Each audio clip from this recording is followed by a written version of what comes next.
Mesdames, Messieurs, bonsoir et merci d'être au cœur du mystère.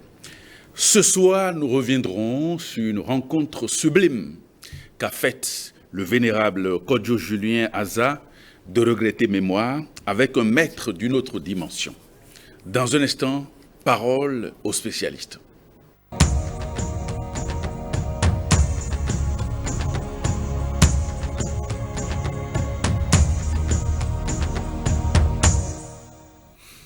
Et nous recevons ce soir M. Marcel Misséron.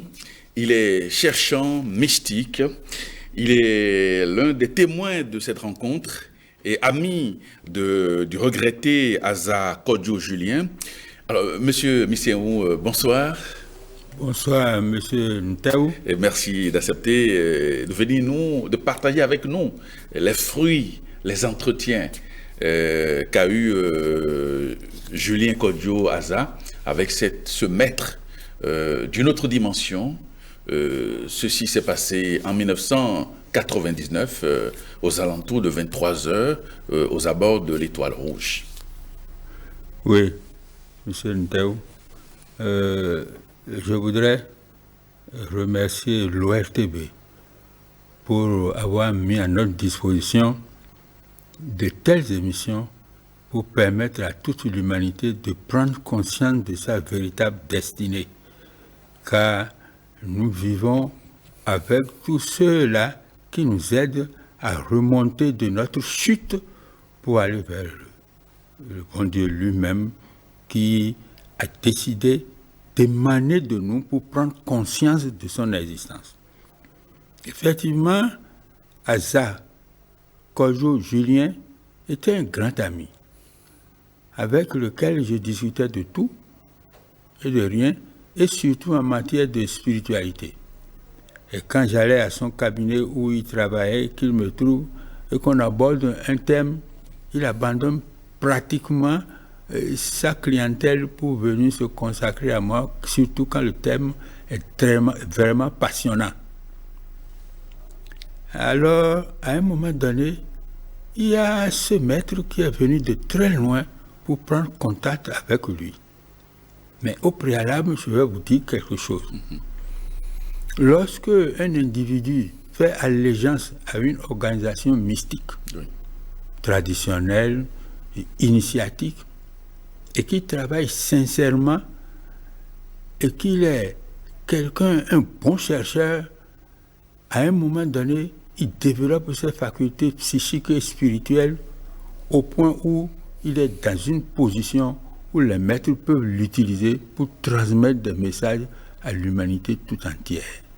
C'est le cas de Julien Kodjo Aza, qui a été contacté par le maître et qui, au retour d'une séance de cinéma à Okwe-Olua, a rencontré à l'Étoile Rouge, et comme il a un peu la notion de maître invisible, comme c'est un initié, il remarque que ça c'est un personnage étrange qui est venu vers lui et ils ont leur méthode qui a engagé la conversation.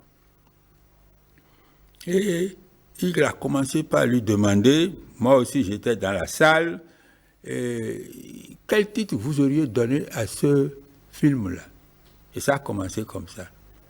Alors, Aza a répondu, je dirais, l'apologie de la violence. Yeah. Mais tu n'as rien perdu de ton potentiel de journaliste. Ah, vous me connaissez? Oui, toi, Julien Aza, on te connaît très bien. Et tu n'es pas un étranger pour nous.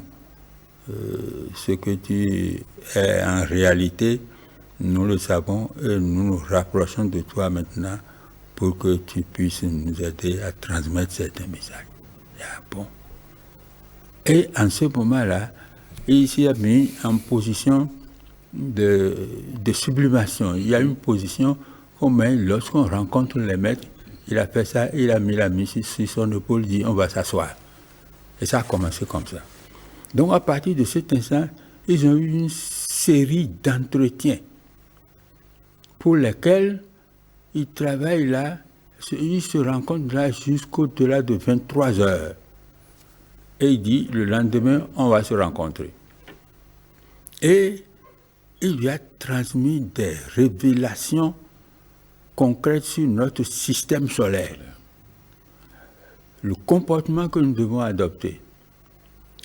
Le privilège que nous devons adopter à la partie spirituelle pour nous permettre de remonter la pente.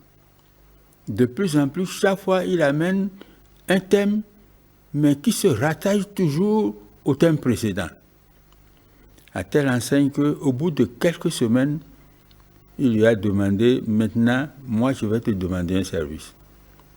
Il dit, moi, si petit que je ne peux... Il dit, tu peux le faire. C'est parce que tu peux le faire que je dis. Il faut vulgariser cet enseignement pour l'espèce humaine. Toute l'espèce humaine, il dit non, ne te fais pas de soucis, tu vas réussir à le faire. Et de cette manière, il n'a plus jamais revu. Il n'a plus jamais revu. Il n'a plus jamais revu. Il a réfléchi longuement. Et pour rassembler tout cet enseignement et le mettre à la disposition du public, qu'est-ce qu'il faut faire? Il a pensé à une littérature, à le mettre sous forme de littérature. Là, c'était le tome 1, Entretien à Cotonou, voilà, avec un maître d'une autre dimension. C'est le premier tome. Le premier tome de leurs entretiens. Oui. Le résumé de leurs entretiens. C'est lui-même qui a rédigé ça. Et Aza de son vivant. C'est bien dit. C'est le résumé de leur entretien. C'est très bien dit. Entretien à Cotonou avec un maître d'une autre dimension. Alors, lui-même a édité ça. Oui. Mais plus de coup par une maladie, il a tiré sa révérence. Il a transité. Il a transité. Et il n'a pas pu continuer. Étant entendu que ces enfants me connaissent, ils sont venus vers moi pour dire qu'ils ont trouvé le tome 2 dans son ordinateur. J'ai dit, si vous pouvez m'amener le manuscrit, je vais en faire mien pour poursuivre la bataille qu'il a commencée au niveau du message qu'il doit transmettre. Et effectivement, ils m'ont amené ça. C'est ça le tome 2.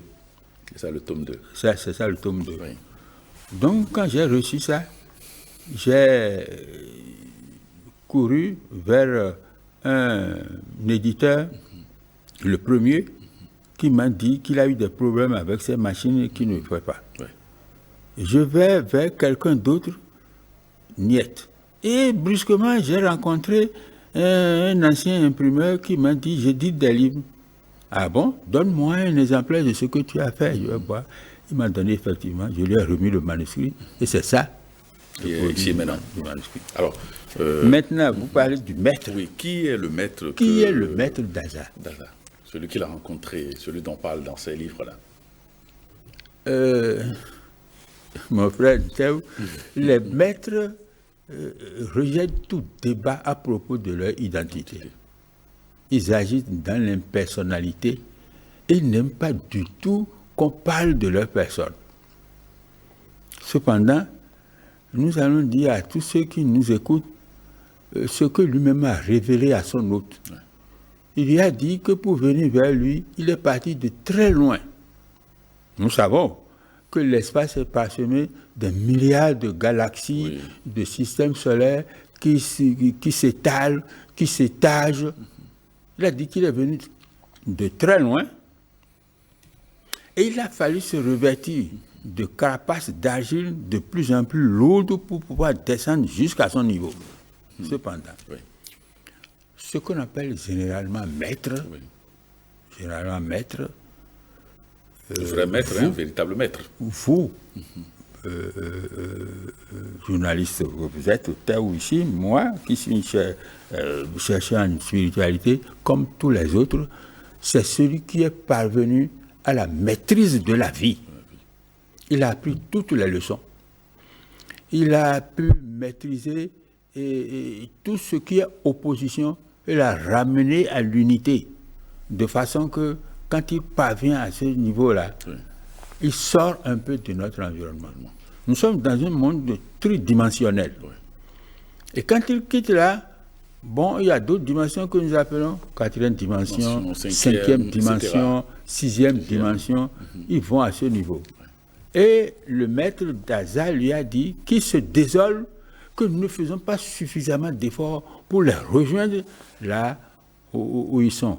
Donc, généralement, ce qu'on appelle maître, c'est celui-là qui a maîtrisé toutes les leçons de la vie et qui est sorti de notre environnement, mais qui est toujours parmi nous quand même, qui vivent dans des lieux isolés. Généralement, si un maître prend contact avec vous, il arrive des moments où il peut vous emmener faire une initiation spéciale. Dans ce cas, c'est lui qui vous emmène à l'endroit, mais quand il vous ramène chez vous, vous ne pouvez pas vous lever et aller vers lui. C'est seulement lui qui peut décider de venir vers vous. Mais vous ne pouvez pas décider d'aller vers lui. C'est là ce qu'on peut appeler généralement un maître. Pour ce qui concerne le maître d'Aza, lui, il est tellement subtil que dans son langage, on a l'impression qu'il manipule toutes les langues. C'est quelqu'un qui peut manipuler votre langue maternelle à merveille pour pouvoir transmettre le message. Voilà. Donc, à son niveau, nous ne pouvons pas scruter davantage son identité parce qu'eux-mêmes, ils le rejettent. Ils agissent dans l'impersonnalité. Voilà. Alors, quelle est l'origine de notre système solaire, par exemple? Bon, notre système solaire, nous allons demander l'indulgence de ceux qui nous écoutent pour nous suivre. Nous sommes ici dans les locaux de l'ORTB. Pour réaliser cet office, il a fallu un plan. On a certainement demandé le service d'un architecte. On lui a donné un cahier de charge. Il a fait un plan correct où il a prévu tous les secteurs, tous les services, tous les studios, tout ce qui peut amener cet office à fonctionner correctement, le cloisonnement, tout ce qu'il faut. Et là, quand il finit son plan, il demande au maître d'œuvre de lui donner un site. Il vient prendre le site et il s'approvisionne dans la réalisation en matériaux de construction. Il prend des ouvriers spécialisés et il applique son plan sur le terrain. Et c'est ce que nous connaissons aujourd'hui comme l'ORTB. De la même manière, je ne dirais pas analogie, notre système solaire a fait également l'objet d'un plan de réalisation. Pas celui-là que nous allons appeler le démiurge. Et ce démiurge, lui aussi, il a fait un plan à telle enseigne qu'aujourd'hui, nous avons l'habitude de le nommer le grand architecte de l'univers. Il a prévu tout ce qu'il faut. Notre faune, notre flore, le soleil, les astres qui tournent autour, l'espèce humaine qui peut vivre dans un environnement. Et pour réaliser maintenant son plan, lui aussi, il vient prendre un site, avec la différence que c'est dans l'espace que lui délimite le site pour le système. Quand il a fait tout son plan, maintenant pour le mettre en application, il délimite dans l'espace ce qu'il faut. À la différence qu'à ce niveau, au lieu de s'approvisionner en matériaux de construction, tout le matériel, tous les matériaux, tout ce qu'il lui faut pour faire son travail est déjà sur place. Et quand il constitue un enclos, il y a déjà tout ce qu'il doit utiliser dedans. C'est ce que nous appelons généralement la cacha. La cacha, oui. La cacha chronica. L'éther, le matériel primaire, ainsi de suite. Ouais. Mais qui sont déjà là et qui nous couvrent, qui est tout autour de nous. Maintenant, quand il délimite complètement, maintenant, par sa méthode personnelle, il les active. Et quand il attire, ils ont commencé par s'agiter dans tous les... C'est ce que les gens appellent tohu-bohu. Oui. Ça, c'est une allégorie que j'appelle tohu-bohu. Commence par... Et maintenant, par sa volonté, par sa propre identité, il met en contact pour animer davantage. Et commence maintenant par les organiser, point par point, pour installer ceci, pour installer cela, pour installer ci, pour installer ci. Le soleil, les astres, tout ça là, il les applique concrètement. Donc, notre système solaire n'est pas l'effet d'un hasard. Très bien. Pas non plus le produit d'un Big Bang. Ça fait l'objet tel que nous le disons ici. Oui. Et nous avons l'habitude déjà de dire ce qui est en haut. Comme ce qui est en bas. Ce qui est en comme bas. L'a dit Hermès Trisme, ce qui est en bas, comme ce qui est en haut. Donc, tout répond à un plan et à une destinée. C'est ainsi qu'il est arrivé à construire notre système solaire avant de repartir. Mais qui il est? C'est ça. Le démiurge. Bon, nous allons prendre la liberté. Nous allons prendre la liberté de faire des suppositions.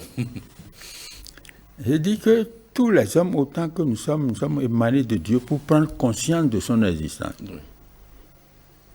Et dans cette prévarication où nous avons chuté, nous devons remonter la pente quelque part.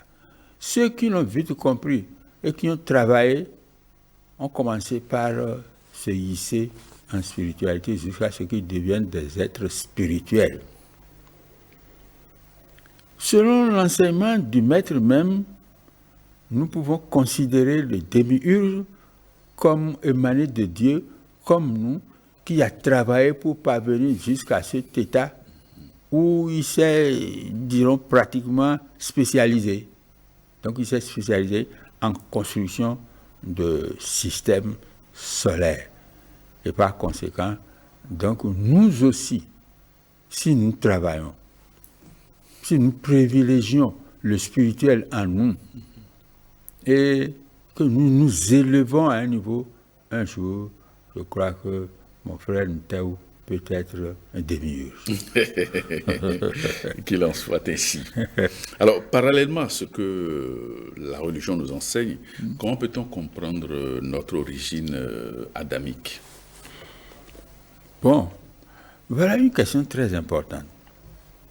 On dit c'est Adam et Ève, ils étaient dans le jardin d'Éden.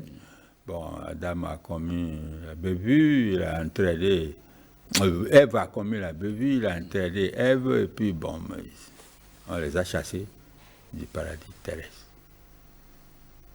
Le démiurge, lorsqu'il a fait tout son travail, il faut que ça vive. Toutes les galaxies, il y a des intelligences. Absolument, il y a des gouvernants. Quel est le matériel biologique qui peut supporter cet environnement? Les vibrations de cet environnement. Les vibrations de cet environnement et de répondre à notre destinée qui consiste toujours à travailler pour remonter vers Dieu. Et il a fait plusieurs essais.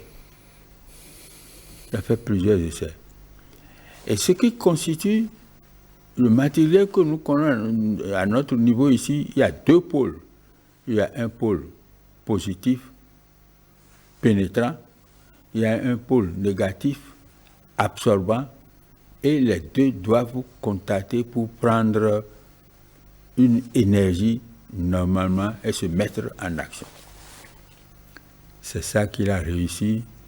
Et bon, en définitive, on a commencé par y donner une certaine dénomination. Donc notre origine adamique est partie de là. Mais il a trouvé des géniteurs qui sont venus d'ailleurs. Ça, c'est sa spécialité. C'est lui qui a fait ça. Et ces géniteurs-là ont laissé des lois autour de nous pour que nous puissions vivre physiquement, pour que nous puissions nous porter correctement. Car le soleil, avec toute sa charge, si nous n'avons pas une certaine protection, on serait tous pulvérisés. Oui, s'il n'y avait pas un transformateur. Voilà, il y a des transformateurs autour de nous. Oui. Sinon, on serait tous pulvérisés. C'est pour cette raison fondamentale que lorsque la religion parle de notre origine adamique, bon, ceux qui comprennent sourient et se taisent. Voilà. Alors, quel comportement devons-nous adopter sous notre système solaire pour avoir le bonheur? Notre système solaire. Oui.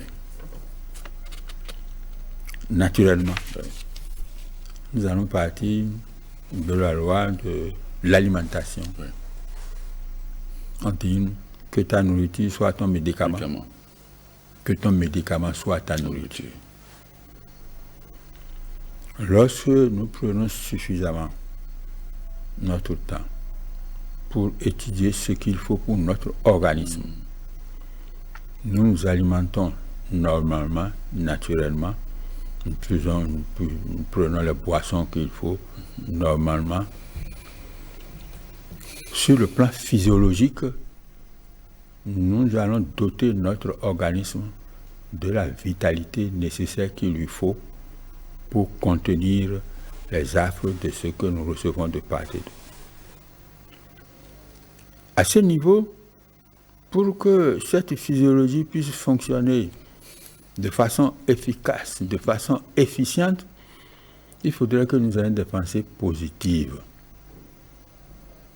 Il y a le fait que vous recevez des attaques de part et d'autre, des pensées pernicieuses qui ont tendance à couvrir notre terre, et nous travaillons tous les jours pour lever quelques obstacles ici, pour éviter quelques attaques à gauche qui viennent de droite. Oui. Tout cela crée des stress à notre niveau. Là, nous manifestons dans une bonne alimentation. Nous faisons l'effort d'avoir des pensées positives, même si nous constatons à un moment donné que des pensées négatives nous viennent, nous faisons l'effort de les dominer. Mais nous constatons quand même que un jour, mon frère Nteu se lève, il a une certaine lassitude. Il se pose la question de savoir qu'est-ce qui s'est passé. Mais hier, bon, j'ai travaillé, d'accord, mais j'ai pris quand même suffisamment de repos. Pourquoi ce matin ça m'arrive comme ça? Il commence à réfléchir, il réfléchit. En définitive, nous disons, nous avons les insuffisances de notre ego. Oui. Il y a toujours des insuffisances. Oui, mais on peut définir un peu ce que vous entendez par ego, parce que les téléspectateurs, oui, ils comprennent pas le concept d'ego. C'est ce qui fait notre personnalité intérieure qui s'exprime à l'extérieur. C'est ça notre ego. Tout le monde en a. Nous en avons tous. Maintenant, lorsque nous avons chuté, nous sommes confrontés aux affres de notre environnement. Et nous devons faire l'effort nécessaire pour remonter. Mais pour remonter, il faut que nous travaillions aussi sur cet ego-là. Notre personnalité. Ouais. Parfois, j'arrive quelque part et je voulais nécessairement prendre contact avec quelqu'un. Nous sommes fixés 1 heure, il n'est pas venu à l'heure indiquée, ça m'énerve. Ouais. C'est déjà un état déficient. Et plus tard, je constate que je me suis énervé, peut-être j'ai des palpitations, peut-être j'ai constaté par avoir un peu de vertige. J'ai dit, à partir de ce moment, prochainement, qu'est-ce qu'il faut faire? Donc nous avons des insuffisances qui nous amènent à réfléchir. Et lorsque nous réfléchissons, nous parvenons à des idées qui nous donnent des leçons. Ces leçons-là, nous devons les utiliser pour remplacer les insuffisances de notre ego par ses qualités. Et ces qualités-là, nous les avons en nous. Et c'est nous qui devons travailler pour réussir à tout. À partir de cet instant, de plus en plus, nous parvenons à la tolérance, à la compréhension. Et lorsque nous sommes entre nous, les hommes, nous savons de quelle manière il faut procéder pour que de plus en plus nous puissions nous maîtriser. Et c'est ça que les maîtres font l'effort de nous inculquer. Voilà. Donc, alors, à partir de pour avoir la paix, par exemple, il faut forcément neutraliser les actes de violence, de destruction massive dans notre environnement. Alors, comment procéder? Les dérives, la cupidité, l'orgueil, la tyrannie. La cupidité qui se manifeste par la recherche effrénée de l'argent. Soit, disons que le monde a évolué dans les échanges à partir du troc, du ceci, jusqu'à ce que nous ayons aujourd'hui la monnaie. Et c'est la monnaie qui nous permet d'avoir tout ce dont nous avons besoin, des services, des échanges, tout ça. Qu'est-ce qu'il faut faire dans ce cas? À ce niveau, je pense que les maîtres ont certainement contacté des consciences qui commencent par se rapprocher par la tolérance en parlant de l'écuménisme. Oui. Cet écuménisme doit être développé sans hypocrisie. Je pèse le mot. Oui. Sans hypocrisie. D'accord, tout début est difficile. Lorsque nous nous rapprochons, il y a toujours certains groupes, il y a toujours certains clans qui demandent à être au sommet, à être au leader. La recherche de leadership fait que parfois, ce que nous avons en idée commune n'est pas toujours concrétisé dans les actes. Oui. Et on constate que dans la plupart de nos grandes organisations, de nos grandes religions, qu'il y a des scandales. Là où nous pensons que l'éthique doit avoir toute sa valeur. Et à partir de cet instant, qu'est-ce que nous pouvons dire? Soit, on dit que l'homme a son libre arbitre et que les mauvaises actions que nous constatons constituent la mauvaise utilisation de ce libre arbitre. Oui. Mais ce libre arbitre-là que le bon Dieu nous a donné, est-ce qu'on le mesure vraiment? On dit libre arbitre. Vous causez des actes, vous arbitrez. C'est ce que ça veut dire. Oui. Vous faites ce que vous voulez, mais vous savez qu'en le faisant, il y a la responsabilité que cela engage à votre niveau. Normalement, pour parvenir à dominer ce côté-là, il faudrait que cette tolérance, cette humilité, la constance dans l'action, la fidélité à des engagements que nous prenons, pour que ce ne soit pas à ce niveau des tactiques de récupération des autres. Mais ce qu'il y a, ce que je déplore à ce niveau, mon frère, c'est que ceux qui posent ces actes aujourd'hui doivent passer par les mêmes expériences pour rétablir l'équilibre. C'est pourquoi nous pouvons dire que nous sommes encore loin de penser à cet équilibre. Mais il faut être optimiste, parce qu'il y a beaucoup d'organisations, beaucoup de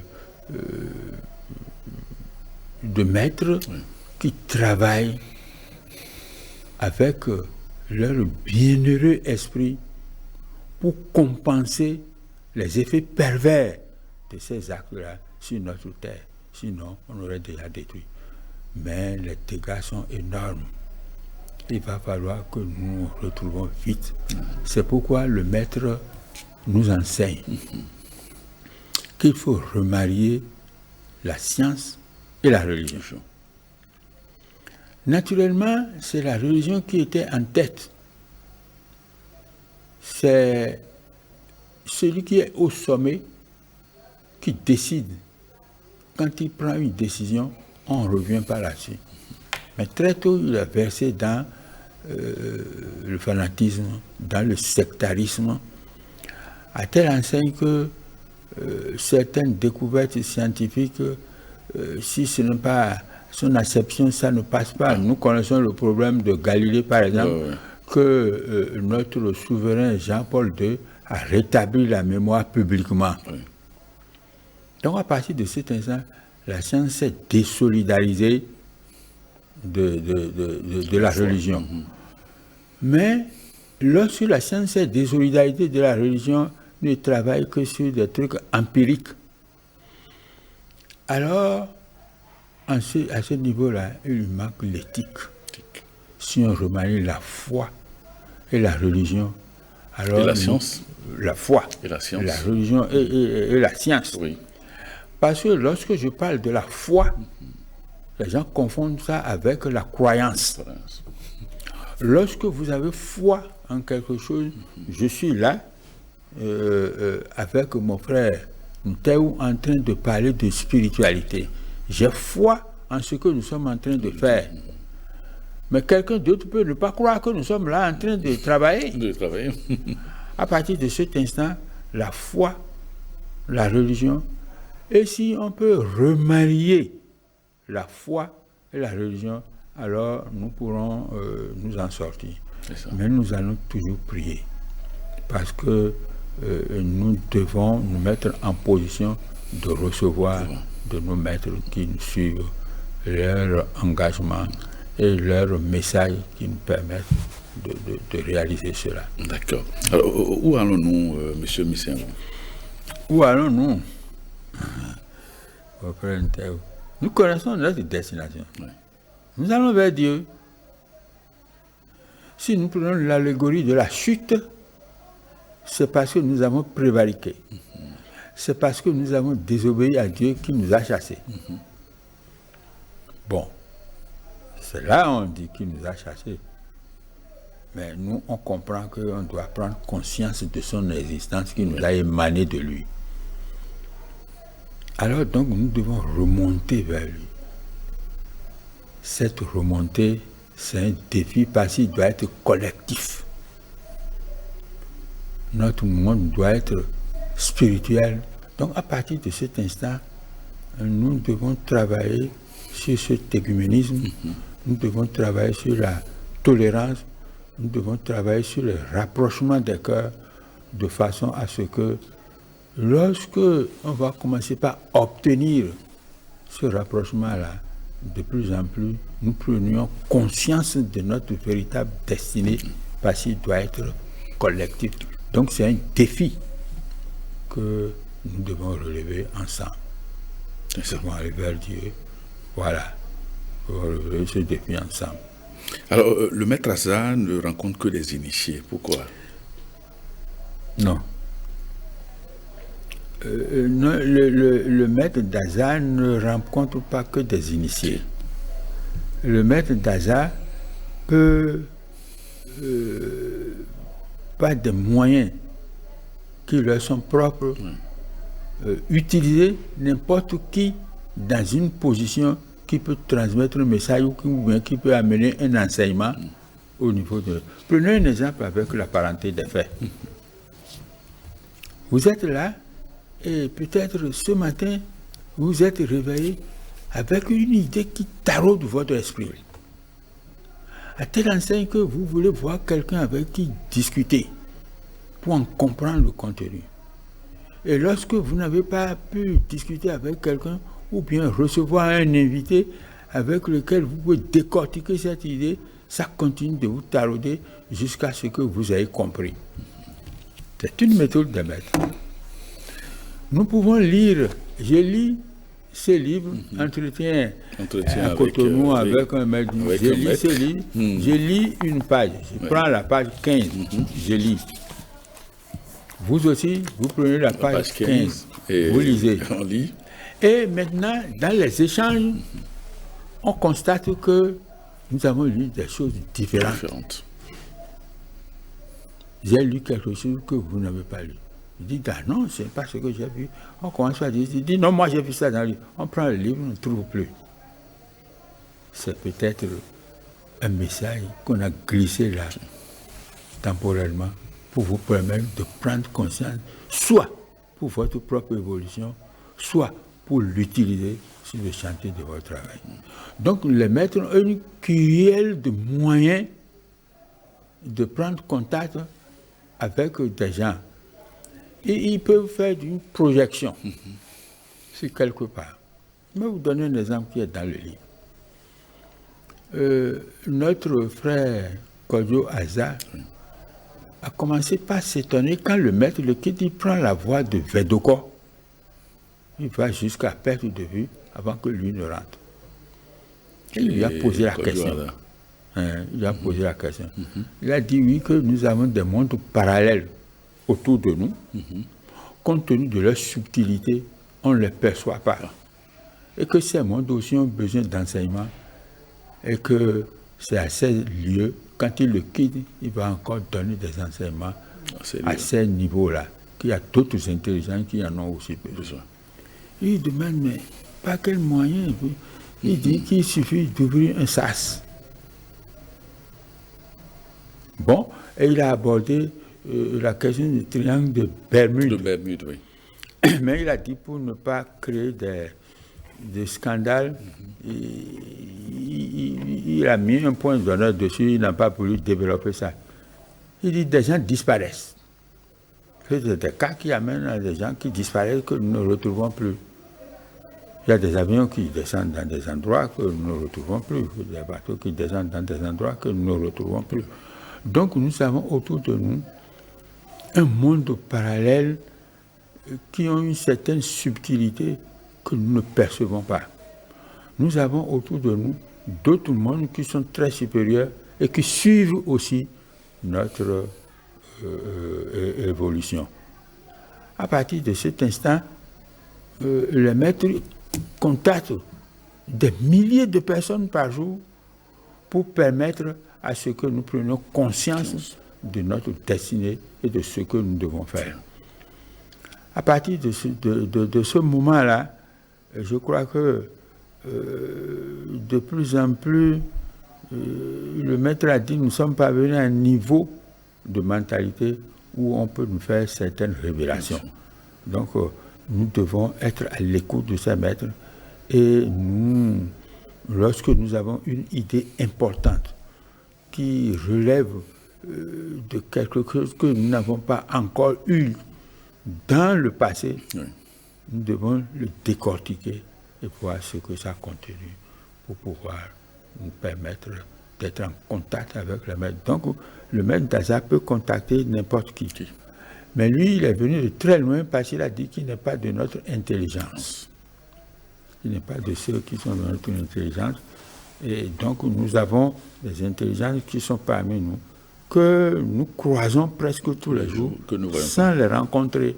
Et c'est au moment où ils décident de faire un contact direct avec nous qui viennent vers nous. Donc, si Aza a été, c'est parce que c'est un initié qu'on a déjà introduit sur la voie du mystère et qui peut être contacté directement. Non seulement il peut être contacté, mais il est dans un état où la présence du maître ne peut pas lui causer de dégâts. Donc le maître sait tout ça. Il a un taux vibratoire. Il a un taux vibratoire concordant avec qui permet au maître de discuter avec lui, sans qu'il y ait de problème à son niveau. Donc le maître contacte des milliers de personnes qui sont dans une position qui peut permettre la transmission d'un message pour l'évolution de l'humanité tout entière. Alors, pourquoi est-ce que c'est quasiment vers au soir de sa vie que Aza a eu ce privilège d'être visité par un maître de cette dimension? Ça dépend. Parce que bien après cette rencontre, il a quitté ce monde. Il a quitté ce monde.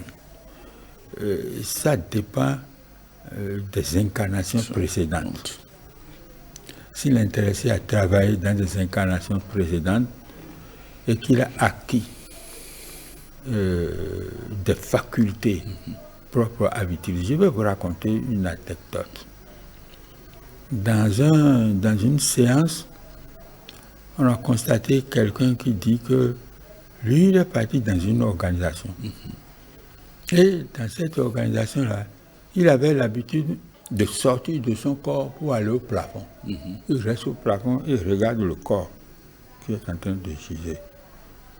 Lorsqu'il est entré dans cette organisation, cette faculté a disparu. Et il s'est inquiété, les gens lui disent non. Dans l'organisation, tu fais certainement un développement harmonieux de tout ton organisme. Et à partir de cet instant, lorsque tu arriveras encore à ce niveau, cette faculté sera encore plus développée. Mais il y a des questions, de grandes questions, qui méritent une réflexion profonde d'un individu lui-même pour parvenir à une réponse satisfaisante. C'est pourquoi je voudrais partir d'un élément pour dire nous avons dit que nous avons perdu le paradis terrestre. Mais lorsque nous regardons la nature autour de nous, cette splendeur, la beauté de la nature, les arbres qui nous donnent des fruits sans rien réclamer, que nous utilisons, nous sommes autour de tout ce que nous utilisons comme potentiel qu'on peut toucher comme ça provient de cette terre, de cette nature-là qui nous lègue le soleil qui donne de la vitalité, qui nous permet de mouvoir. On se demande alors où se trouve alors ce paradis. Le monde paradisiaque qu'on nous a enlevé, c'est parti où alors? Est-ce qu'on peut le rétablir? Est-ce que où pouvons-nous passer pour rétablir ce monde-là? Disons que, bon, certains constatent que nous sommes déjà dans le paradis terrestre, puisque nous sommes tout autour avec. Mais on constate quand même, cependant, que ce qu'on a appelé le paradis terrestre, c'était un lieu de félicité, de délices, où on n'avait pas tellement de choses à faire avant de vivre. Donc, maintenant, qu'est-ce qu'il faut faire pour retrouver ça? Où est-ce que ça a passé? Donc cette question-là, si tu n'y trouves pas d'inconvénient, on va faire une réflexion ensemble. Il n'y a pas de problème. D'accord. Alors, on a parlé aussi au niveau des entretiens du maître avec Asa. On parlait de cet être sublime, Melchisédek. Oui, il a dit, il y a plusieurs demeures dans la maison du Père. Je vais vous en donner, je vais vous en préparer une. Et à un moment donné, ils étaient en train de discuter et il dit, nos intelligences qui sont avec nous, ceux qui ont réussi à faire la maîtrise, à parvenir à la maîtrise de la vie, sont aujourd'hui dans la 4e dimension, dans la 5e dimension, et qui se désolent que nous ne faisons pas suffisamment d'efforts pour arriver vers eux. Et que l'esprit, tel que lui, il est là, peut évoluer jusqu'au niveau de démiurge, par exemple, et que ça dépendra de son travail personnel. Alors, à partir de cet instant, lorsque nous réfléchissons que le paradis terrestre nous fuit, donc il faut s'intérioriser, méditer, pour retrouver en nous, dans notre fort intérieur, ce paradis terrestre.